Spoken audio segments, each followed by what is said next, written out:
here? Yeah, Pierre, come through.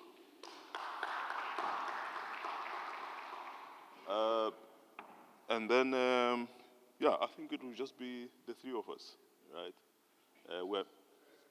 Is Mike not here, right? Oh, Mike is here. Oh, yeah, cool. Mike, hey, come over. Come over. Welcome. Good morning. Awesome. All right. Yeah, guys, I'm doing this for the first time. So you might as well clap for me, right? I'm normally on the other side. I'm the guy who gets interviewed all the time, right? So yeah, my name is Donald, as they've already introduced me. I'm here with my fellow panelists, and it's going to be an amazing topic that we're going to talk about: AI, everything AI, right? So I'm going to start from this side, Brian, right? If you can just introduce yourself, tell us a little bit about what you do, and then we'll take it from there. My name's Brian McLaughlin. I'm MD for the South African office of iTuring.ai. We're an AI platform company, software platform company, and we help organizations pull the data together, use it effectively to build and deploy AI and machine learning models, and to get value from that data and from those models. Also to manage risks associated and governance associated with that. Cool. And then over to you, Michael. Hi. Cool. So Mike Swift, a bit like Taylor Swift, but we're not cousins. I'm currently the Director of AI and Digital Transformation at a consulting company called Bumblebee, based out of Cape Town. Prior to that, I was 14 and a half years with Microsoft and a principal technology strategist across Africa, and then also ran the AI division for our GitHub Copilot capability at Microsoft, which is all around using AI for accelerating software development and taking these wonderful models that your companies develop and actually turning them into actionable pieces of software, whether that's in machinery, whether that's in applications, or whether that's in the agentic AI space where we find ourselves today. So that's what we do. Cool. Pierre? Yeah, my name is Pierre van Helden. I'll give you a little bit of detail in my background in that I initially studied finance, and then I worked for some of the investment banks in London, where I got a fairly good idea of how traditional finance works.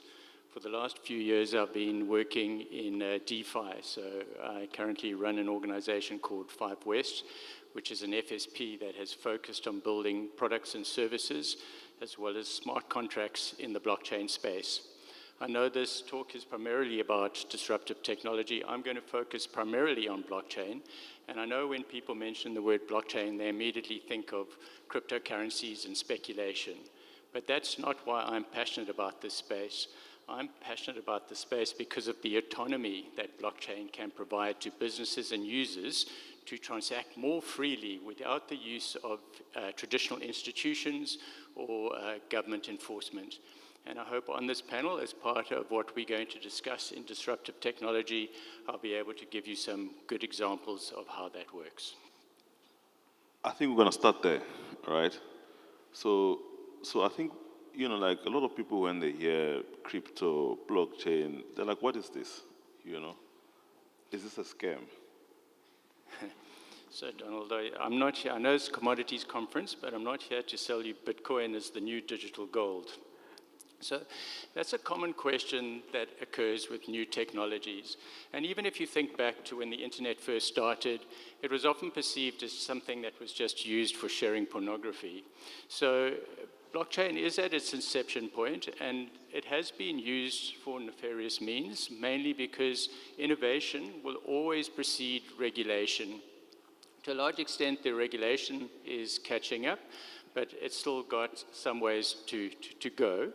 I feel like from my point of view, and I'm not sure if this is the time to actually sort of illustrate some of the examples that we've created, particularly in the remittance and payment space, which has created immense cost savings, immense efficiencies compared to the hellhole that a lot of African manufacturers have to experience when remitting funds offshore or making payments offshore. And I mean, would you like me to talk about that, Donald?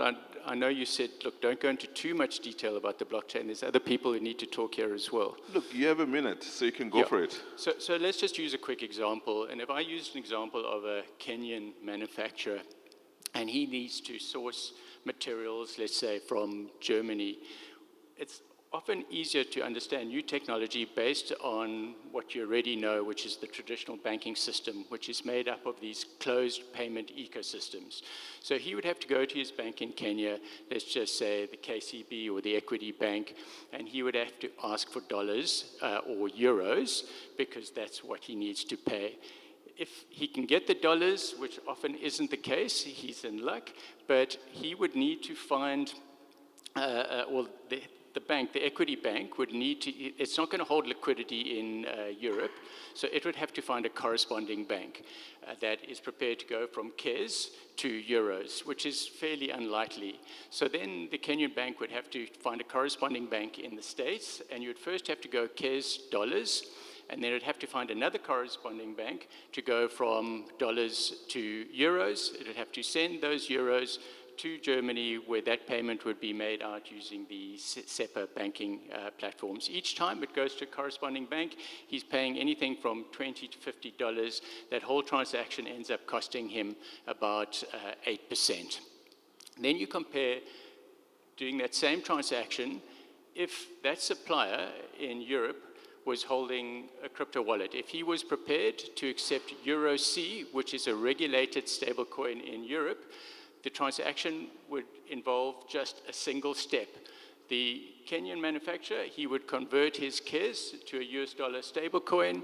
He would then send that stablecoin to the wallet of the supplier at a cost of 0.1 US dollar cents if he was doing this on the Tron network, and maybe 0.2% if he was doing it on an Ethereum network. But all in all, that transaction would take about 10 seconds compared to the transaction if you did it on Swift rails in the way that I've just detailed. That would take about 3 to 7 days. So you can do it in 10 seconds at a cost of anything from 1% to 1.5%. It's a dramatic difference to be able to interact on what is essentially this global ledger. And this ledger records Peter paid Mary, Mary paid Paul, and every time there's a transfer or transaction occurring, it updates the state of that ledger. And now everybody is operating off one global system, not numerous centralized banking systems. Cool. Thanks for that explanation. I just wanted to jump in there. I mean, this morning and probably a bit of yesterday, been a lot of discussion around corruption in this industry and the pieces that are happening there. How would blockchain and smart contracts solve that problem for this industry? Yeah, no, that's actually a nice point, and thanks for throwing it back at me. But the key thing about the blockchain is it's immutable. So every time a transaction happens, there's a hash that's created, which records the sender, the amount of money spent, the timestamp. And if there's any change on that, the hash changes and it gets kicked out of the system. And secondly, it's completely transparent. So if you look at the stats for, let's just talk about money laundering, it's about 5% through the traditional banking system and about 0.15% on the blockchain. Why is that? It's because it's completely transparent. You can see every transaction that took place through those wallets from the inception of that particular ledger. And so you might question, well, why then are you unable to immediately tell who sent that money? And that's because the wallet address is anonymous. So you don't necessarily know at first glance who owns that wallet. But through KYC processes, you can find out who owns that wallet, and then you can track every transaction that went through that wallet. Cool. No, thanks for that explanation. I would say, as a disruptive technology, a lot of industries are actually going down this route in terms of the adoption of these pieces. I don't know how you're finding it in your space, but a lot of applications kind of being built with this now kind of in line, particularly cross-border payments as it comes across. Smart contracts in actually creating that visibility throughout that supply chain and the value chain. Definitely important for businesses to kind of maintain that audit compliance and capability at the same time. Yeah. And then, Mike, I want to come to you there. You mentioned a lot, you spoke a lot about Microsoft, and I must say Microsoft is back right? They've reinvented themselves. They're doing a lot in AI. What are you seeing? Where are we with AI right now? Like, if you were to tell us, like, in terms of the landscape, where are we? Are we at the end? Are we in the beginning? Where are we? Yeah, so my observation and experience is that there's been a lot of hype around AI. And so we've gone through that Gartner curve of starting to see this massive AI bubble in terms of the investments and what's taking place in the industry and a bit of concern around that. But we're kind of getting to the top of that Gartner curve where the promise and the delivery of that reality are two very different things. I think in the machine learning space, there's been a lot more kind of success in that area. In the generative AI space, because it's probabilistic in its nature, so you're asking questions, you're asking it to recognize patterns, and then to produce things, there's really three key areas for me that stand out. The first is what I call augmented humans, so the ability to answer questions, look at information, get answers a lot quickly. Like you can ask your favorite ChatGPT or whichever version of model you're using, help me build out the next business plan that I need, and I wanted to understand the regulation of Ghana for critical minerals. Bring that together and produce a presentation. That is minutes, which would typically take most organizations a couple of weeks, whatever it is, to kind of pull that type of information together. So that's kind of one aspect of where I see AI really performing quite well is in enhancing the human capability to create and to do. The next piece, when it comes to kind of human ambition and doing things faster, is really, how do I get the machine to do stuff on my behalf? So if I'm spending all my time kind of copying and pasting between documents, and the earlier panel was talking about ESG, I've been working on a project to copy kind of information from documents and consolidate it. If that's your job and you're doing that type of stuff, what do you really want to be doing? You don't want to be doing the copying, pasting, you actually want to be doing the presenting and the documentation. And so I talk about agents that we create actually taking on the tedious and doing that for us. And then the last piece where AI has really kind of taken control is in the software development space particularly. Whether that is engineers in data, whether that is software developers, whether it's business analysis, to really kind of explore greenfields and brownfield development and being able to produce code a lot faster with a lot more clarity, a lot more capability, and a lot more standards in terms of its own right. And so those three things together, if you're doing those, are really the promise of AI and agentic AI at this stage.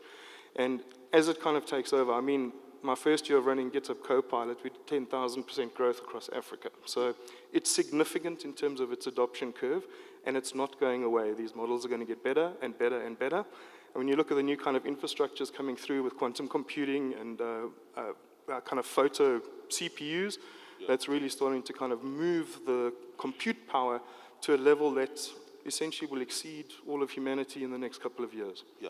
Mike, I think you said a lot there. I want to talk a little bit about GitHub Copilot. What is that? Because a lot of people might not understand that. What is that? Okay, sorry. So GitHub Copilot is like ChatGPT, but for code. So that's probably the easiest way to explain it. It's a way of asking the machine to produce the software that you needed to work on. Cool. Brian, I'm gonna let you chip in there because you are in this space, right?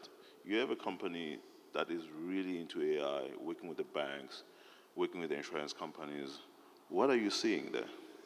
Yes, so a few things I just wanted to touch on earlier and maybe expand on. I think in the AI space, the hype is around generative AI, ChatGPT.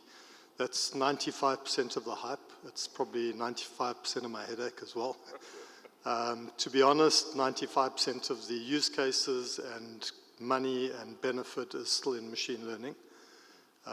Building predictive models, anomaly detection, those kind of things. The ChatGPT type generative AI is at this stage where all the hype is, but use cases you can trust are still quite limited. I always say that if data is the new crude oil and AI is the new refined fuel, then AI you can actually trust is the new jet fuel. It's really what's going to make a big difference. And I think the next big wave, and we've heard the word used now, is agentic AI, where you're combining the use of machine learning models, the use of AI, and the guardrails and governance and trust elements, transparency, explainability, all of these things to enable you to trust what agents are doing. And you're getting to a point now where intelligent agents can make really good decisions, very often better decisions than humans.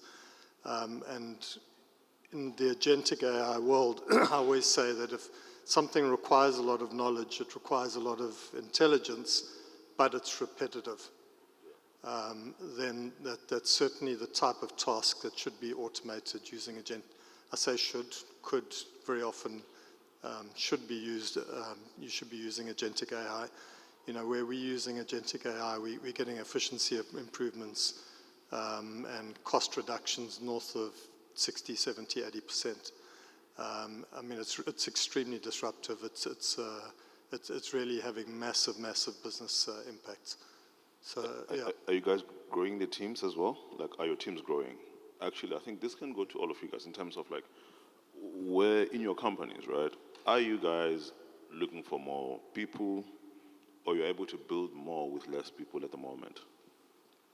Sure, for me that's an interesting question. So yes, we're growing. We're growing very quickly.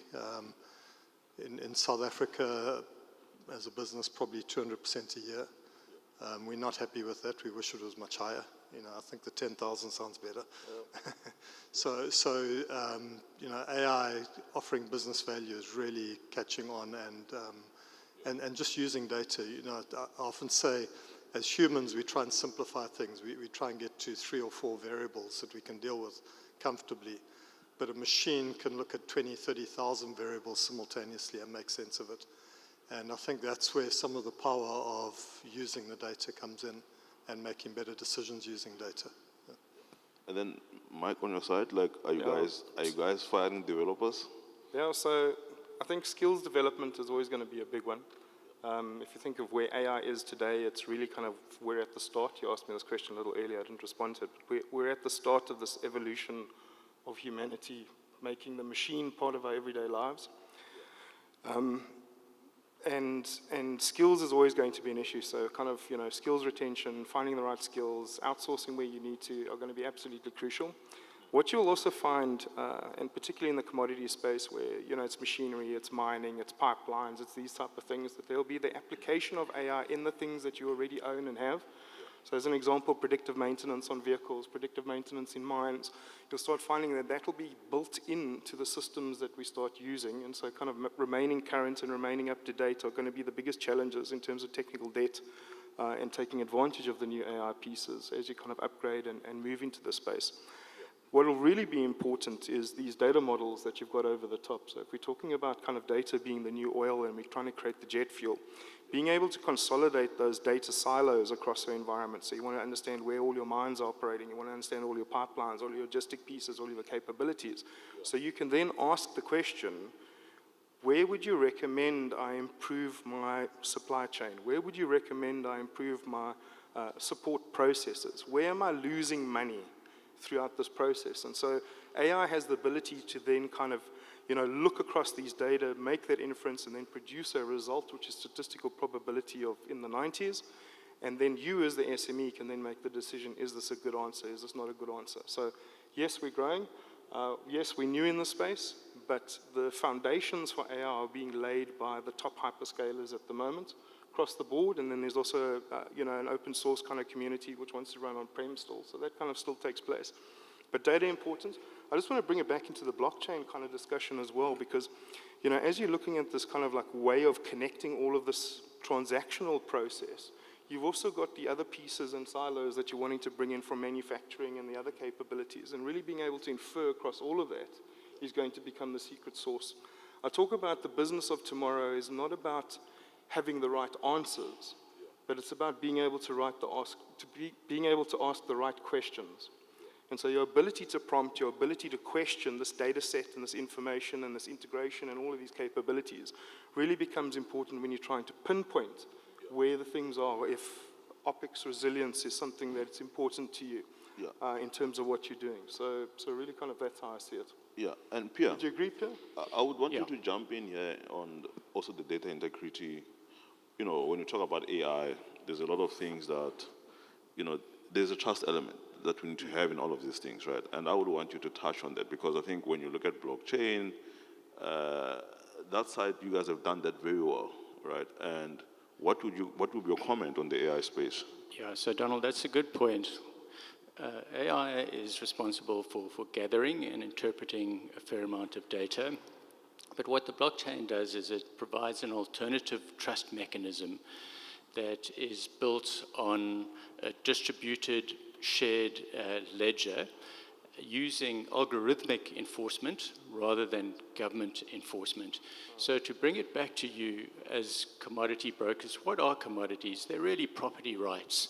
And what you're most interested in is how do you then transact those property rights? And what the blockchain provides is the ability in a decentralized way to record ownership of those property rights, to transact those property rights without the need of many of the traditional institutions that are often charging a large amount of money to allow that transaction to happen. So it's about seamless transacting in a reliable, trustworthy way.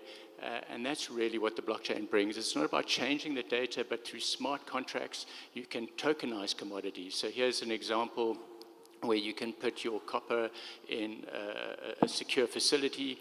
You can actually tokenize it, and now it opens up your ability to trade that copper now globally on a global ledger. So it opens up liquidity into a global market rather than maybe just your local market.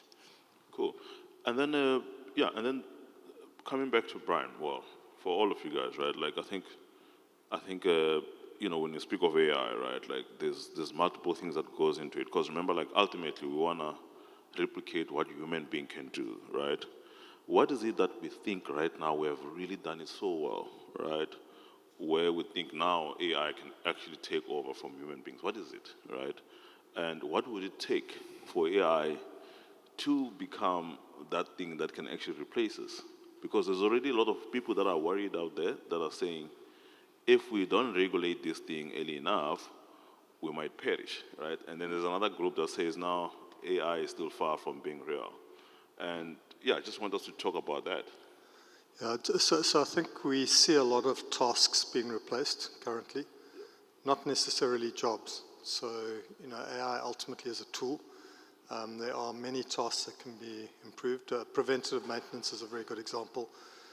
We've got a case now where we've improved the efficiency of the preventative maintenance team by more than 75%.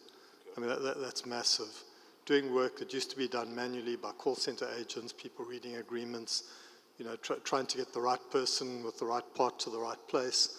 And if you can predict this and predict it quite accurately, and in this case we predict it about 95% accurately, then there's a massive efficiency gain that you can get from that. So that task of trying to do that manually on Excel spreadsheets and by manually getting the part to the person to the site, that task has been replaced. Are the people now redundant? No, because they're just doing much more interesting work and they're moving on to doing the 5% better that's not automated, but also adding value in other ways. Yep. So we're not seeing a lot of people physically lose their jobs, but we're seeing a lot of tasks being replaced. You touch on...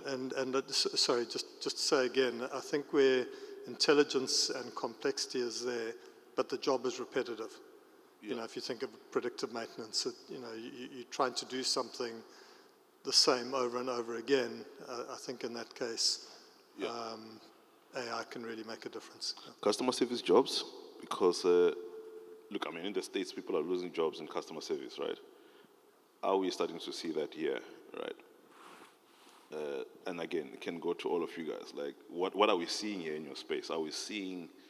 Because, let me put it this way. I think where also AI is starting to come into play, there's a lot of things that didn't make sense, that were repetitive. And some of it is in code, right? In programming, for instance. I run two businesses, Zulzi and Checker 6060, right? From a tech perspective. And I can tell you now, we're getting to a point where 40% of the code that get produced is now by AI. And there's been cases where what we used to pay to these developers, it was too much for someone who's not producing enough. And what you're starting to see now, you're starting to see this agent take over and do the things like if you are not a person who could think properly, they're able to do that. And funny enough, it looks like AI is not just going after, there was a time where people used to think AI is just gonna be like these robots and everything, right? It's going after the jobs actually, right? Like it's actually like if you think about software was about automation, 300 billion rand industry, $300 billion industry worldwide, right? Now AI is going after everything. Like think about the doctor that writes you the same prescription every day. 100 of you guys are sick with the same disease, right? You get the same script for all of you guys. And then you get charged 600 rand, and it was not fair. How is AI actually optimizing on that? And let's make it more practical for the audience as well. So I'll come in on the medical one.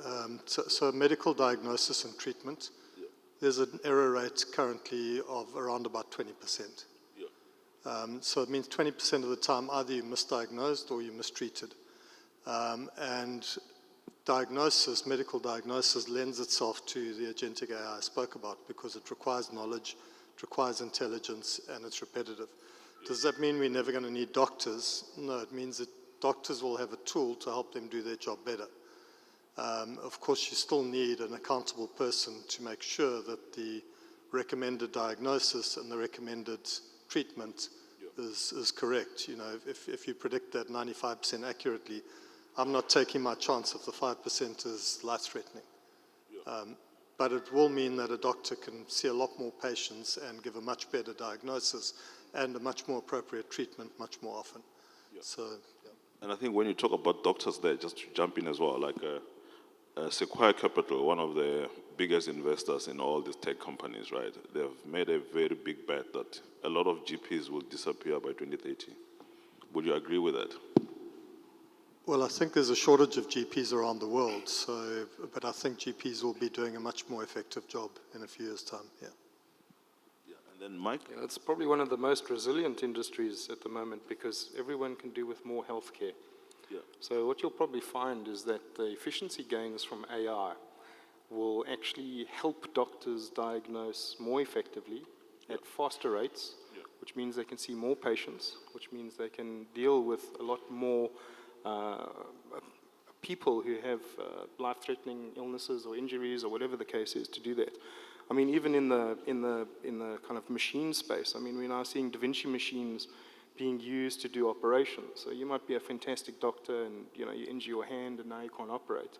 Now you can actually use a machine that can then take out the wobble in your wrist or the wobble in your finger and you can still do the heart operation or the brain surgery or whatever it is that you're doing in that particular space.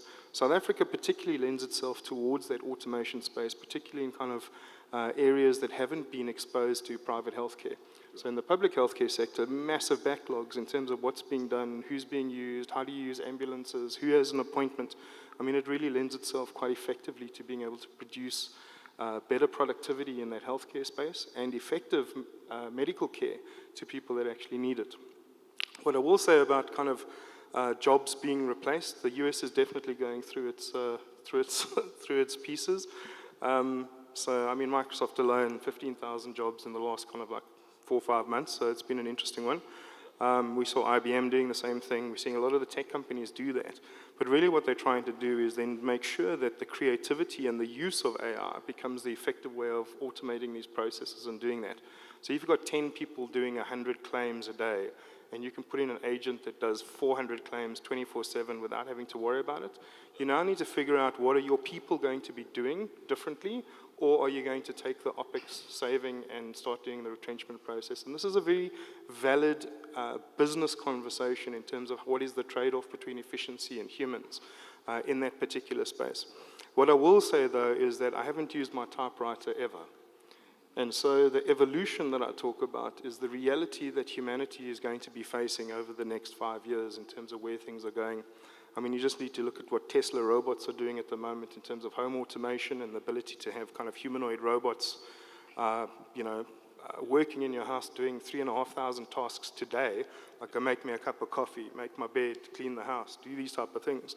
And the robot will then go and do that. And I mean, for $30,000, it's not a huge amount of money to have, you know, a personal butler, if you can call it that, if you want. But we'll start seeing that commoditization of technology in terms of those things starting to take place more and more frequently as these models get better, as the new processes are built, and as kind of humanity decides how do we live with AI as opposed to fighting against it.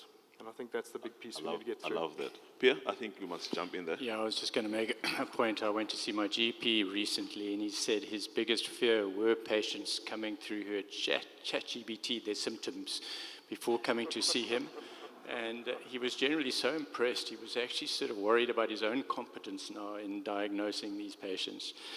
But from my perspective and where the technology is going, there's a core difference between centralized software, which tends to be created to make money from their users. And we're talking about job creation here, because what the blockchain does is it tries to create these ecosystems where they make money with their users. So if you look at most of these decentralized platforms that are driven by nodes, each node, and to start a node, it's like a small business you're starting for yourself, where you're going out, you're getting the hardware, you're making money, depending on the consensus mechanism, either from mining or proof of stake. But blockchain has the potential through its technology to reward the people who are participating. And that's another reason I'm quite enthusiastic about the direction that it's taking. I love that. Yeah, so coming back to that part of doctors, I think it scares me, right?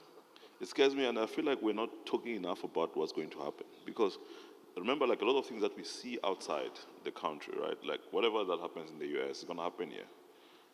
And the truth is, people are getting retrenched. People are losing jobs, right? How do you reskill? What can you do? And the thing is, maybe it's also normal for us as human beings to, you're going to have different groups, right? There will be groups who say, you'll be fine, right? There will be groups who say, no, we must do something. But it feels like we're at that, like, you know, we've entered that period where things are about to change. Like, we're not sure what's going to happen 3 years from now, 4 years from now, right? If you're a business, you don't know if your tech is going to be there or not, right? And what can we do in a period like this? And again, like, let's go back to even there's been maybe about 4 revolutions that have taken place, right? Like the first one was the Industrial Revolution, that like a lot of people were actually worried about, like, oh, what's going to happen to us? We're just good with agriculture, right? And then it looked like more jobs were created afterwards, right? The same thing with internet as well. When it came up, a lot of people were worried, what's going to happen with our fax machine, you know? Mm-hmm.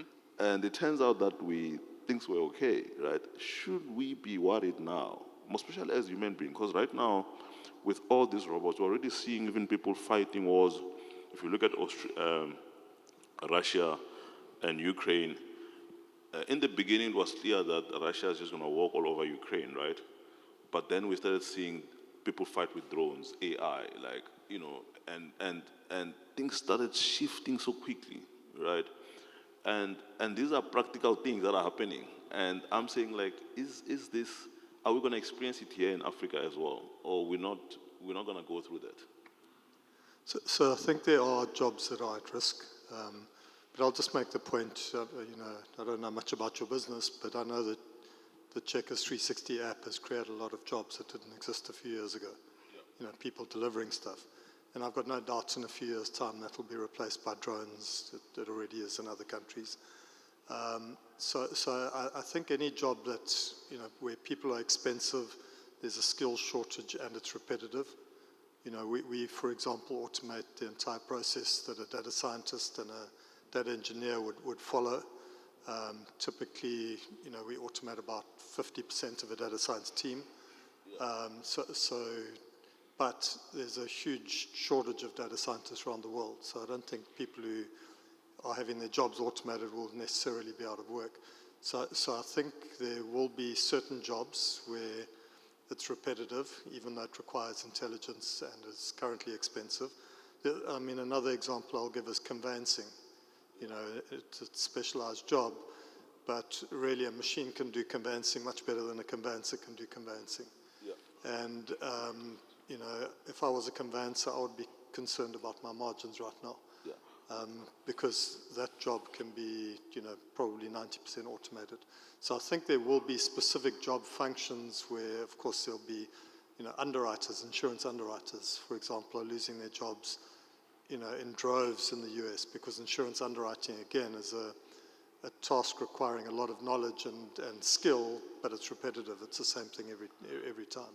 Yeah. So I think there will be jobs that will change and evolve over time.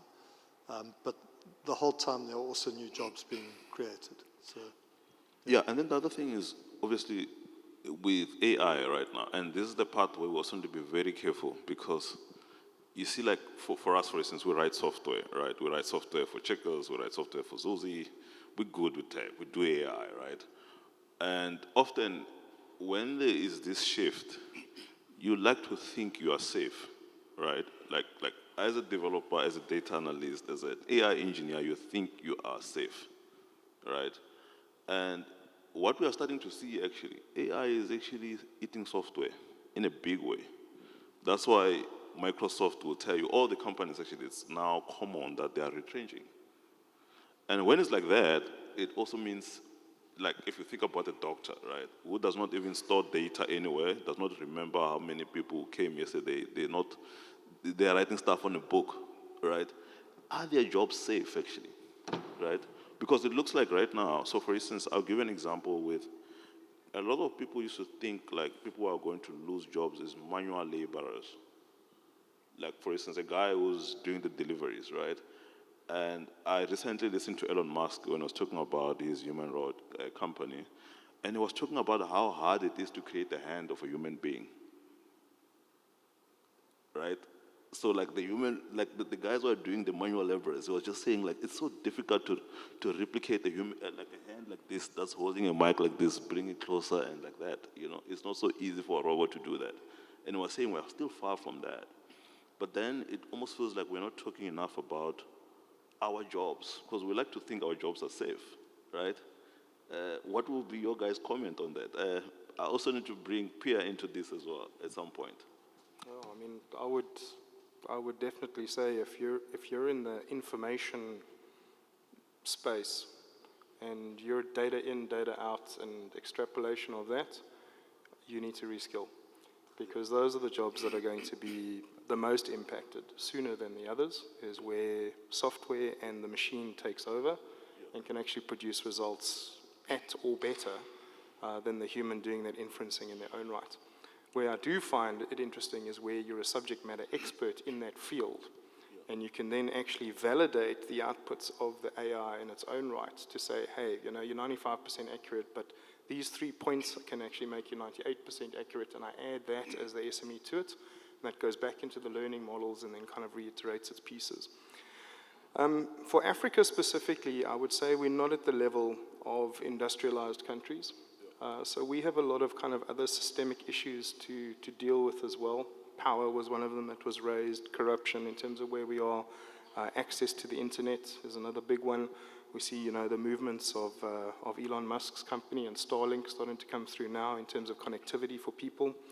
And I think kind of our ability then as Africa to leapfrog all of the initial kind of learnings and pieces, we don't need to go through all of that. We actually get to benefit from the pieces that are there. And so when I talk about human ambition, it's about giving you access to a piece of technology that helps you become better at what you do, or helps you do things differently than you never had before. So as an example, creating a video or creating a movie or bringing your vision to life. I mean, these are fantastic ways of kind of augmenting the stuff that you're wanting to do and to describe what it is that you're trying to achieve so that your vision comes across more effectively. But if, as I said, if you're in that data in, data out space, you're lending yourself more to that. And so you ask, what can we do? I think the first thing is don't play helpless. The internet is filled with information and courses and knowledge and capabilities and certifications. I also talk about the most difficult conversation to have with the AI is to actually say hello. And so when you start talking to this thing, when you start using it as a companion, as opposed to something that you've got to learn, it becomes a lot easier to adapt and to adopt the technologies as they evolve underneath you. And the models themselves are improving each time a new one comes out, there's going to be a better kind of way in which those results come through as well. So we'll see an evolution of it. We'll also see an evolution of jobs, and we'll see an evolution of humanity and our ability to drive productivity, capability, and kind of efficiency a lot more effectively. But yes, in the short term, our jobs, we need to kind of make sure that we're skilling up and looking at those things so that we don't become a statistic. I love it. Pierre, you want to come in there? I'd like to pick up on what Mike said there about Africa keen to adopt new technologies. And that has a lot to do with some of the existing systems not being at the same level of some of the first world countries. And I'm talking specifically from a traditional finance point of view. Their banking systems don't work as well, which is why you've had the adoptions of things like mobile money. And even within this blockchain space, we see heavy adoption. It's the fastest growing markets for the use of stablecoins, for treasury management, for payments. But unfortunately, the rest of the world is actually behind, which means that adoption takes time, where you're trying to manage new technology with old technology. And I think I've got a good example of that, where you've got people who are using wallets, but the people that they're working with aren't using wallets, so they still have to keep going back into the traditional banking system. But when you get to the point where all the people that you're interacting with are using the same technology, that's when you get that massive surge of utilization, where a lot of the tech that's been created is now being used to its full capacity. At the moment, I feel we're developing tech and waiting for a use case, but it really should be the other way around. And I think that's what Brian said. You need to sort of focus on, do you have a use case, and then develop accordingly. But a lot of us in anticipation are creating tech that's taking a while to be adopted. Brian, if we're to make it practical, what use case? Like the audience, for instance, might be wondering, like, how do they get to work with you? What is it that you can say, you know what, like, this is the use case that if you're on the other side, you're in mining, you're in this is the use case that you guys can actually, tomorrow, you can come and deploy it for them. What would that be? So yeah, it's interesting. We've got a few hundred use cases on our platform across industries. But typically in the mining industry would be preventative maintenance. These kind of use cases. What we find in mines very often is that there is immense quantities of data available. Every item is measured, every person's measured. There's just huge volumes of data, but not necessarily pulled together with one 360-degree view.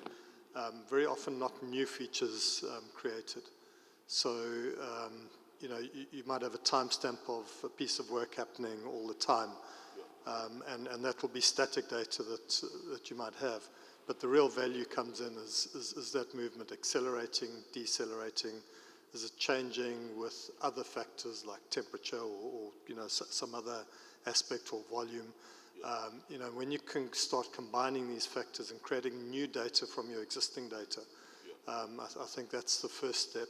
And then using that to build your machine learning and your Gen AI models and your agentic models, you can get really good efficiency. So I mentioned a use case that we went live with in August, and since August, there's already on the one side a 95% improvement in efficiency, and on the other side a 50% improvement.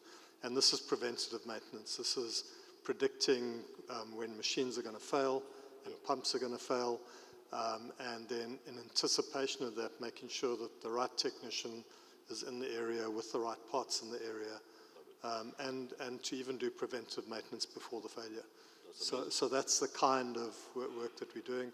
But really, if there's a business problem and there's data, there's probably a solution.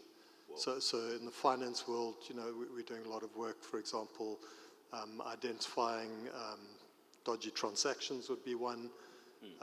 Identifying anomalies, reconciling information. Data management, so I mean literally right across the value chain of business, there are potential use cases, be it finance, be it maintenance, be it... On the finance side, like the fraudulent transactions, right, like so that it could be for any business, right, like so you're able to do that for any business. Yeah, and the example I often use in terms of creating data from your data is a bank statement. So a bank statement typically has 5 to 7 columns of data. On our platform, we instantly create about 1,000 new columns of data. So is money coming into the account accelerating? Is it decelerating? Is it changing to the mean? Is it changing to the mean for that item? Is it changing to the mean for that person, for that group of people? You know, I've just described now 10 new columns of data, and you can start applying statistical functions to that and create your 1,000. Now, when you've got that kind of detail, and you've got a machine that can look concurrently at, you know, all 1,000 of those features at the same time and pick up the hidden patterns and behaviors, that's where you get a lot of power. That's when you start to identify the anomalies that a human's not going to pick up. But, you know, what a machine can do in minutes would be a lifetime's work for a human. Yeah. Amazing. Pierre, because we're talking about money here in the last part, like, do you guys have a lot of this fraudulent? You mentioned that you don't see a lot of that, right? Like, how easy it is for you guys if there's fraudulent transactions? How do you go about it in your space, right? Yes, yeah. So very simply put, the thing about money is you need some. I'm not sure where I read that. I think it might have been Mark Twain.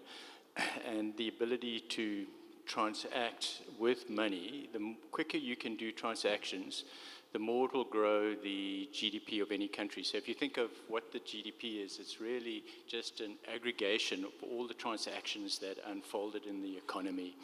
So if you look at how that sort of evolved over time, all the way back to the barter system, we went through a point of actually sort of utilizing checks, and then actually the inception of credit cards made a huge difference in order to be able to transact quicker. And this has grown the GDP of economies. And as the GDP grows, it leads to more money being loaned out. And of course, that then increases the money supply. This is all linked. So from a technology point of view, we see blockchain, being that next level of technology that increases your ability to transact quicker, and it's doing it by taking out a lot of those friction points into one global ledger where it's no longer country or centric. It allows you, particularly for African countries, you're part of this global ledger, not restricted by your own country's banking capabilities. Thanks for that. Mike, you want to jump in before I go to the other side of the crowd? Because the guys want to ask questions as well. So. Yeah, no, that's perfect. I think there's some very practical examples around finance. Yeah. There may be some other ones where, you mentioned Ukraine and Russia. I mean, drones themselves, being able to do inspections over large land areas, pipelines. I mean, that type of stuff's being brought in quite effectively. Yeah. And then one of the big movements at the moment is in the field of research and material science. Mm-hmm. So actually creating new types of catalysts, creating new types of molecules and properties, and then bringing that in from a research perspective, like how do you extract phosphor better from this process? Yep. Using a new type of catalyst that's never been done before. So a lot of that kind of stuff starting to come through as well from research, and more is going to happen as we move down the line. So we're gonna have a good time actually. Some really interesting stuff. Yeah. All right, I think let's go to you guys. I don't know if there's any. I just wanna one question. If there's any question, I think there's a question over there. Is there a mic, or should I hand over my mic? Here's a spare mic. All right, cool. If you want to, I'll give it to you. Just turn it on. It's only tall guys that can take those steps, man. Yeah. Let's say one great leap for mankind.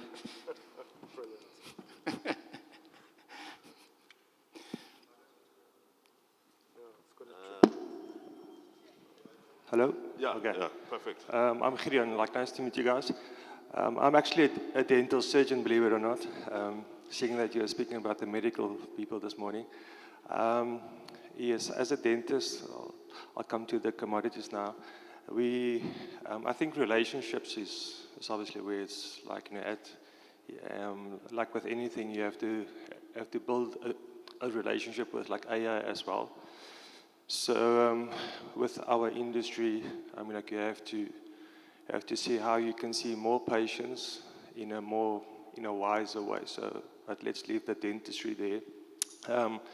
So I even had patients, or to get back to dentistry, want to pay with crypto nowadays. As you know, dentistry is not cheap nowadays as well. depending on like what you want. But like I have to confirm, I'm in the like industry of gold actually. So we are using AI to a extent to do like due diligence on a large scale as well, or to assist us, because obviously like time is like money. So, and we can, like obviously we have our platforms and like gates in place, but like obviously in Dubai as well, you know, those like needs for like USDT and like crypto is priority. So even though it's not like my personal preference, it's something that I had to learn and like I had to like open up, because that's like is what is expected nowadays. Thank you. Cool. Maybe let me take one question, because yeah, I think that was maybe just a comment. No, that was great. I was just going to ask, how busy is your dentistry, or do you prefer golf? Because a lot of what we can do in kind of like customer servicing, I think in that space really lends itself towards automation in its own right, like the 6-month follow-up, booking of appointments, making sure that the dental work that was done before, what is the follow-up on that like? And then what you find is that if you're managing multiple of those all the time, your ability to then aggregate the data out of that, so again to this point, to become an aggregator of data across that industry, and then to sell that data back to the pharmacists or to the people that are doing those things, and actually give real-world feedback of that, creates a new income stream for you at the same time. Very similar to what you could be doing in commodities across mines. If you're using the kind of the let's call it the Dell equipment across all of those mines, and you're finding that, you know, the axles break at this particular point after a certain number of hours. I mean, it's a great way of kind of aggregating data and giving feedback directly into these manufacturers of those equipment, and actually on selling that data either to insurance companies, onto the manufacturers themselves. So really think about it at that level as well, and not just the piece that you have. So there's always the data on the data that you discussed. I think it's a brilliant way of kind of thinking about it as a revenue stream, and not just information. Cool, thanks for that. I'll just take one. I've got a quick question for you guys. Do you think that humanity will inadvertently or deliberately continue on this path that actually makes the human civilization unsustainable? Yeah? So we're building this thing, agentic AI, and we're moving from automation AI to autonomous AI. Do you think we'll, by mistake, do things that will then go against the survival of humanity? Look, I think that question is... Great question, and I love these kind of questions because they're born on the philosophical as well. They're not just, this is the exact science. When cars first came out, the people who used to, sweep horse manure off the streets, they were worried about their jobs and where humanity was going and so forth, and we don't see that today. So the first thing, it's an evolution of humanity. How we adapt and how we get to that piece is going to drive the sustainability of humans. I'm probably a bit of an optimist around these type of things. I listen to the Elon Musks, I listen to the Tom Cooks of the world, I listen to these guys. And there's definitely two sides of this coin. One, humanity's going down the Skynet route and Terminator's taking over, and the other one is, well, you know what, if I can inject myself into the DNA and push myself out to the stars, I'm happy to go and do that as well and start life, growing out of a test tube somewhere else and be a planetary species, whatever that means. When we look at it though, I mean, in the next 5 to 10 years, it's going to be absolutely telling in terms of whether the success or the failure of AI has made it. What we're seeing at this evolutionary phase is that the start of this, the promise is massive, but as we get more and more into it, we're going to then kind of realize those realities and see where it's going to play out. So, great question, thank you. Yeah, ladies and gentlemen, round of applause for my panelists here. I think we're out of time. Thank you so much, guys. Thank you so very much. Just before we go, really apologize. We're running out of time. Please have a seat. I will allow Renee, just a quick question. 30 seconds, please. I know there are so many questions, but we're really running out of time, so we would like to manage time, and then during break time, we'll then be able to have more time to interact. Or maybe I'll take 2 quickly, right? 1, 2. Okay. Quickly. There was one there at the back, and I feel bad that In time. Okay. That gentleman. 3 questions. So shall we suggest 3? Okay. 1, 2, 3. Please, quickly, 30 seconds each, and then the panel will respond. Just in that order, Renee first, and the lady here, and then the gentleman that side.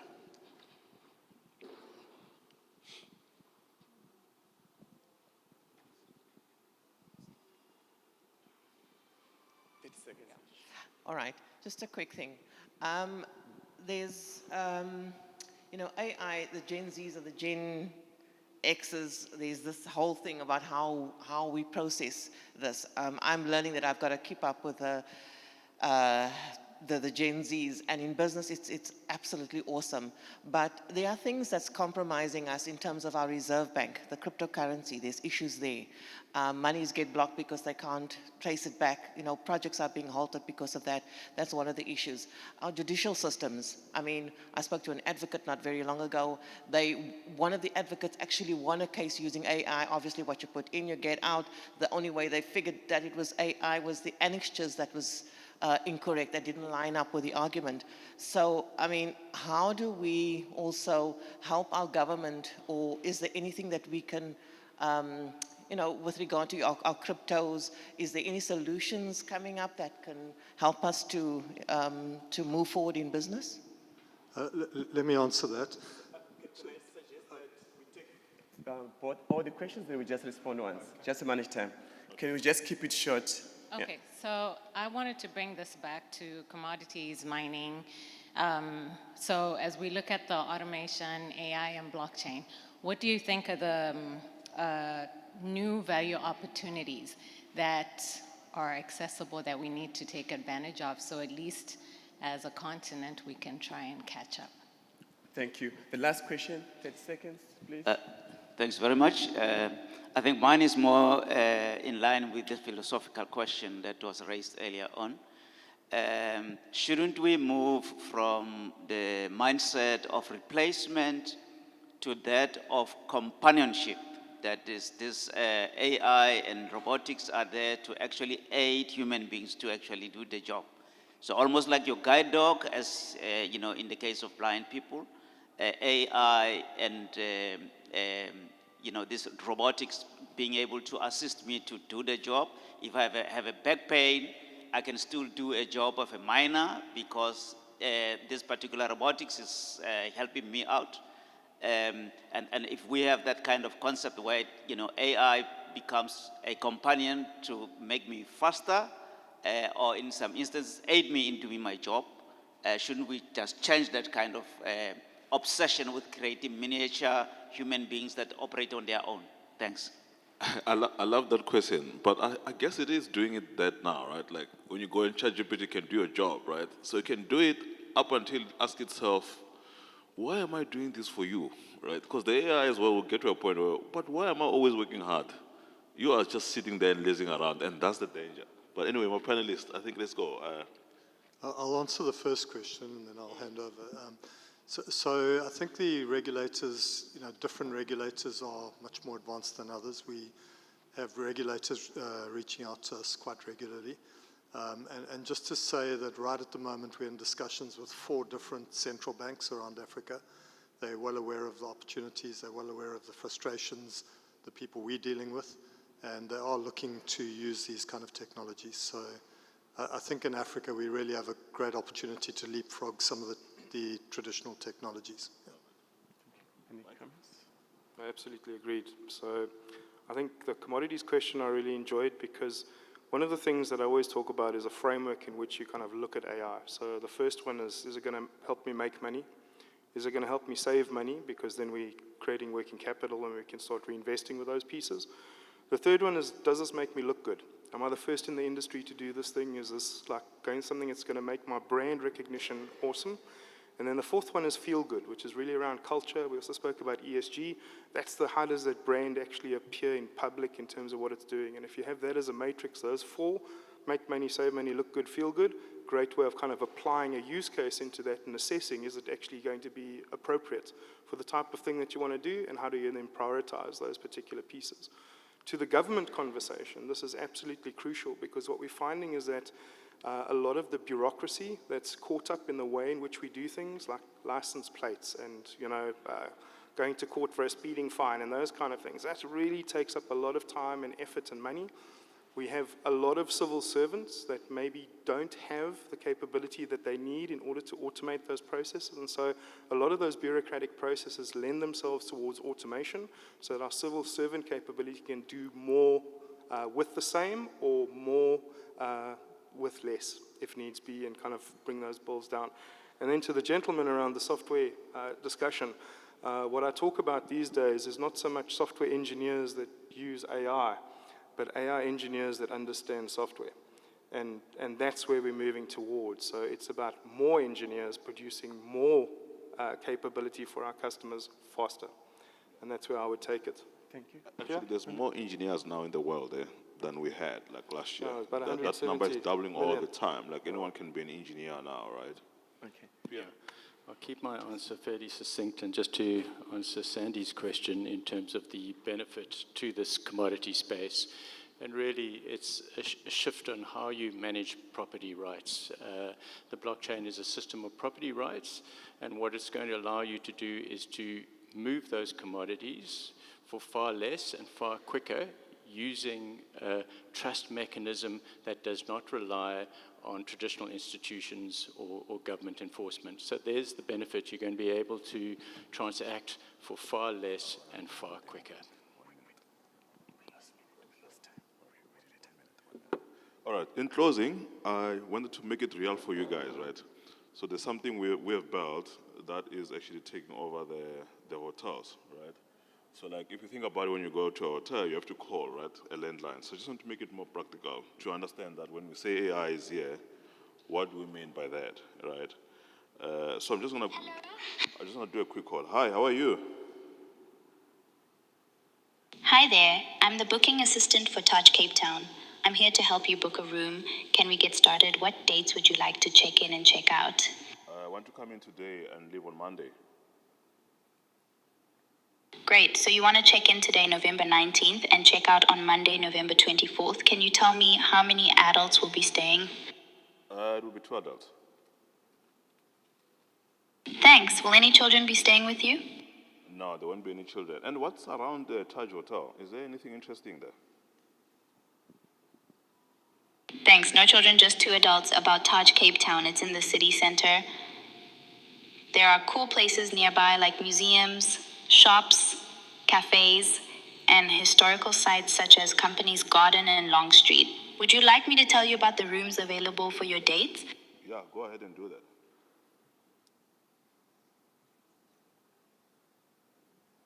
We have a tower suite, 1 bedroom with a city view. The total price for 5 nights is 47,400 Rand and 10 cents. Would you like to hear more about this room, or do you want to see if other dates or options are available? I think it's too expensive for me. I can't afford it. But anyway, this is real, right? Thank you so very much. So thank you guys. Please give them a round of applause, and Sponsored by? can we please have Thanks, guys. can we please have a family picture? But while you're standing for the family picture, I actually had 2 questions, but I know the time is run out. You can respond during. You can stand slightly this side, so you can have a family picture. A little bit further that side. But while you're having a group picture, I had a question. I had 2 questions. I think a 2-part question, which is. They are predicting that the AI ecosystem is projected to contribute $10 trillion to the global economy, representing around